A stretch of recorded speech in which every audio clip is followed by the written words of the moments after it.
I'm a brand new agent and I just wrote my first offer into a multiple offer situation.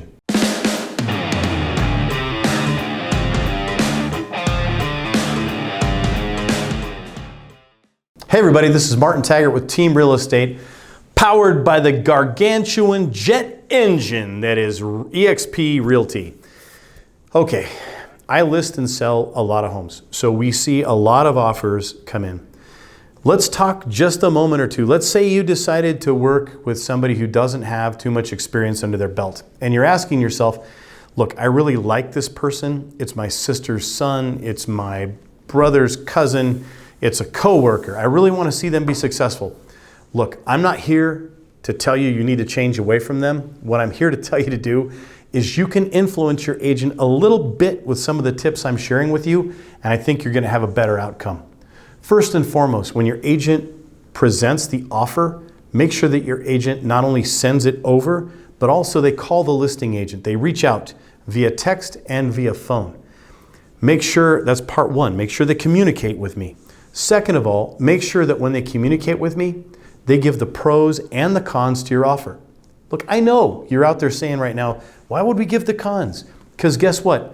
There's some things that you're going to prefer as a buyer to offer, and some things you're not going to prefer. I'll give you an example. Right now, it's very consistent with the marketplace and the velocity at which homes are being sold for people to check the box that shows as is purchase. Now listen, it's not the box that says you're going to accept it no matter what. That's not the box that should be checked. The box that should be checked is the one that says the buyer reserves the right to go ahead and perform inspections for their own interest. And they're not necessarily going to try to renegotiate based on what they found. Listen, it doesn't mean you can't renegotiate. What it means is your focus isn't to renegotiate just yet. How does that translate to the listing agent? What it says is, I'm not going to get pickety-pockety, nickety-knackety to death with things like put a new light bulb in every fixture. Yes, I've received that. Replace the air filter in your furnace. I got that one too. Replace the batteries in the smoke detectors.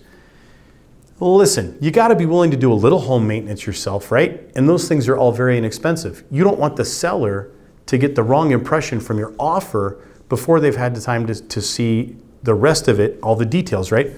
So when you list the pros, here's what we're doing. Then list the cons.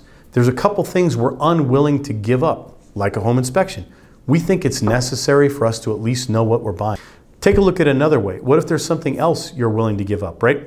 My buyer has the ability to write a $5,000 earnest funds check. Maybe that's greater than the 1 to 1.5% that we generally see as conventionally the number we shoot for.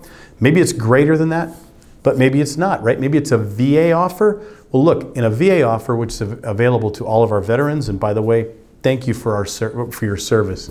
What that means is they're going to be doing this at zero down. So on a VA offer, it's consistent to see maybe a $5,000 earnest funds check, and then you'll see that same $5,000 coming back into the contract. That is to say, write an offer on a $300,000 home, it's not $300,000 minus the $5,000 equals borrowing $295.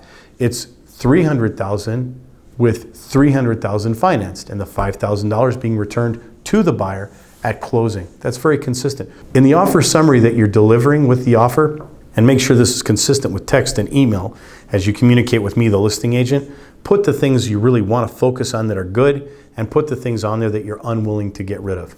Be honest up front. That sense of transparency is going to translate to success for your buyer's agent.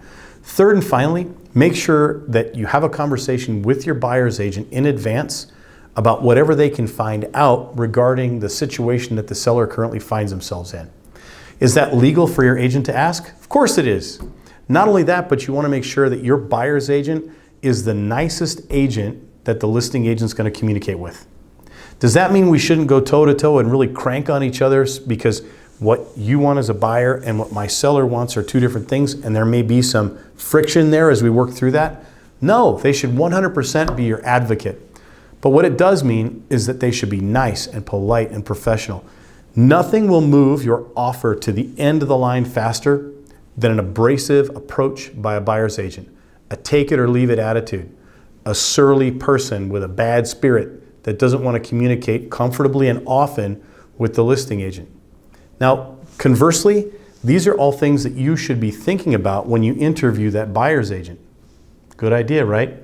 So to summarize, make sure that your agent is really nice, comfortable, and mature to work with, and that they project that to the listing agent. That's number one. Number two, working backwards, is make sure that offer summary says the parts you really need to do and the parts that you're unwilling to do, so that your offer is put forth in the best light. Make sure as you draw all these things forward that you understand one thing. Most of the agents for us in Kansas City and Missouri, Kansas and Missouri, sell less than one home every 14 months.